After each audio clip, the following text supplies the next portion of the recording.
Take a moment today and find Marijuana Today Daily on iTunes and leave a rating and review. It helps us know how we're doing and is a big boost to growing our audience. Just search iTunes for the term marijuana. This episode of Marijuana Today Daily is brought to you by our friends over at the Om of Medicine Medical Marijuana Dispensary of Ann Arbor, Michigan. If you're lucky enough to live in the Ann Arbor area or are in town for a visit, do yourself a favor and swing by the Om of Medicine to see what everyone is talking about. You can find their address and learn more about them ahead of your visit by opening up omofmedicine.org. That's OMOF medicine.org.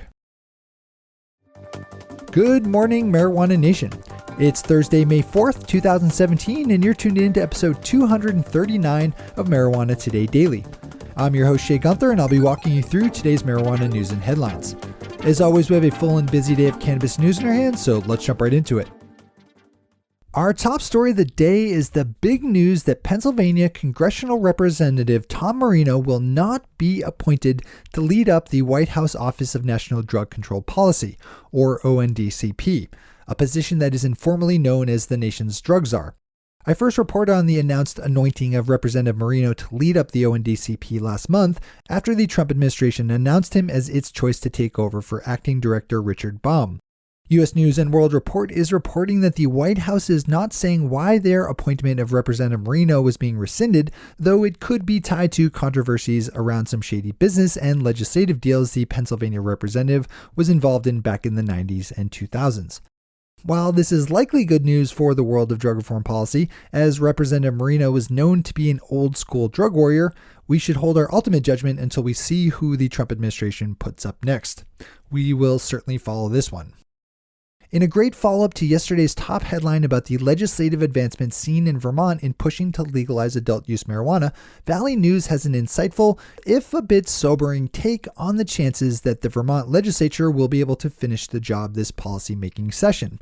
Yesterday, the Vermont State House passed for the third and final time a proposed measure to legalize the possession and home cultivation of small amounts of marijuana by a vote of 75 to 71.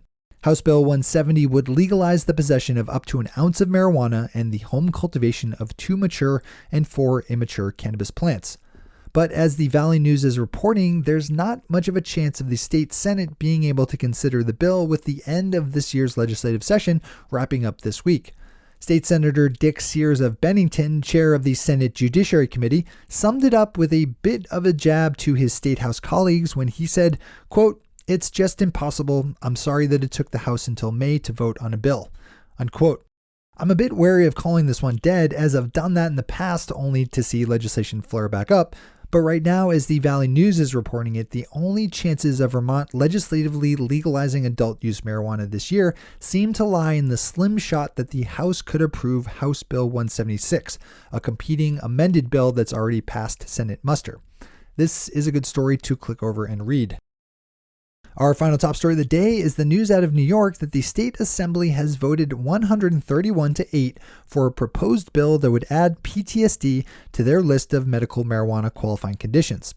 Assembly Bill 7006 still has to survive a swing through the state Senate before being taken up for consideration by New York Governor Andrew Cuomo. If passed, the addition of PTSD would be a big boon to both patients as well as the state's beleaguered licensed medical marijuana providers, who regular listeners know have struggled in the face of an extremely small active registered patient pool. Those are our top stories for today. It's time for Marijuana Today Daily Headlines Blitz.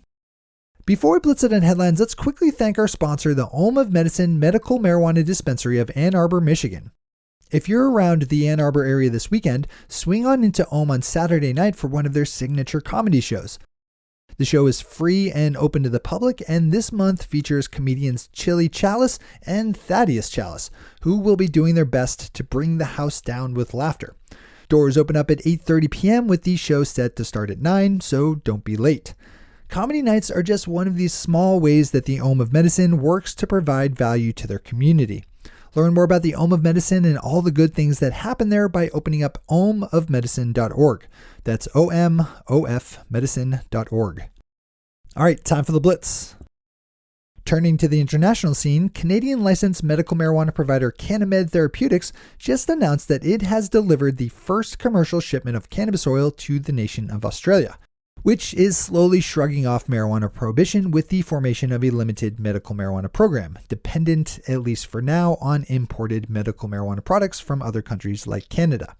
The first fulfilled order was relatively small, for just 3,600 milliliters of cannabis oil to a wholesaler in Perth, but the company said a follow-up order has already been placed. In another international deal involving a Canadian licensed medical marijuana provider exporting to another country, we have Tilray announcing that it has secured its own deal with the country of Cyprus to export medical marijuana products to the small island nation. Tilray said they will initially provide their product Tilray Drops to the Cyprus Ministry of Health, who will distribute them in their country via pharmacies and health clinics. And keeping our focus up north for one last headline, we have industry giant Canopy Growth closing on its acquisition of R-Trees Products, a late-stage medical marijuana applicant active in the western part of Canada.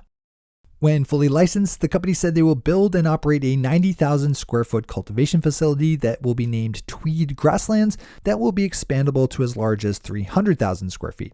Terms of the deal were not announced.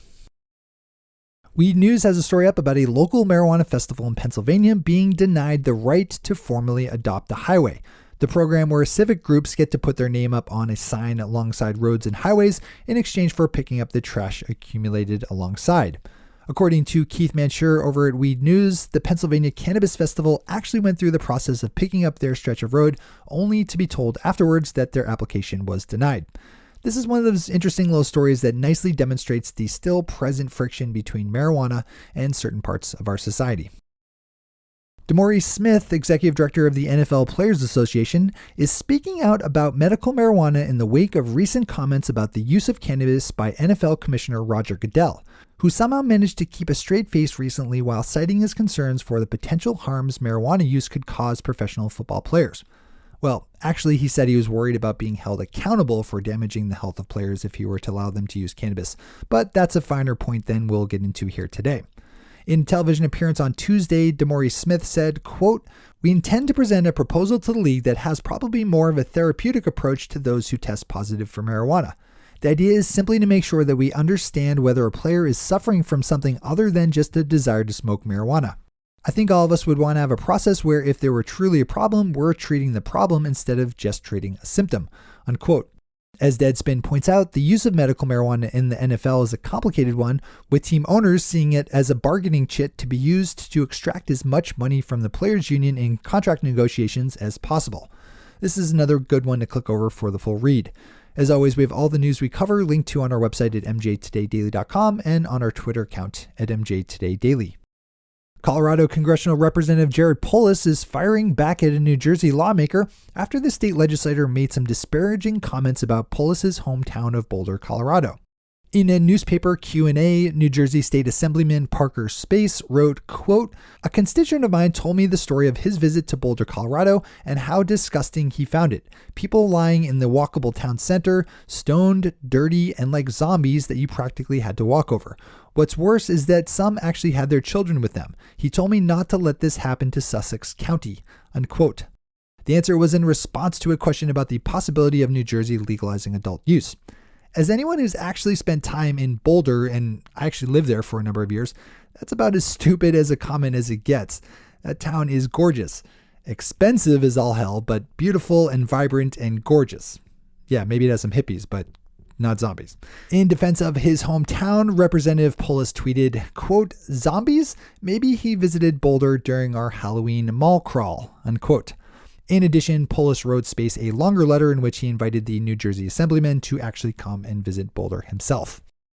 Our final story of the day is a dash of hope with a good piece in MassRoots on a push in Wichita, Kansas to further reform their marijuana laws in the progressive direction.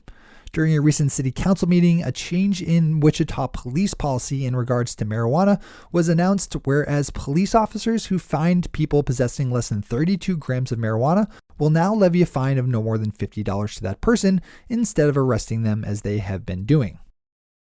Those are the headlines and news for the day. I'll be back with you again tomorrow morning with another information-packed episode of Marijuana Today Daily. But in the meantime, if you have any stories to share or feedback to give, zip us an email to headlines@mjtodaydaily.com. And while you're clicking around the interwebs, swing over to our Twitter account at mjtodaydaily and visit our website at mjtodaydaily.com to find links to all the news we cover. What did one ocean say to the other? Nothing. They just waved. Thanks to our sponsor, the Ohm of Medicine, and to all of our awesome Patreon listeners for the support that makes this show possible. Seriously, to join the illustrious ranks of the Patreon listeners yourself, today swing over to our website, mjtodaydaily.com, and click on that big blue button at the top of the page that says Become a Patron. I'm your host, Shay Gunther. Thanks for tuning in, starting your day with marijuana today. Today.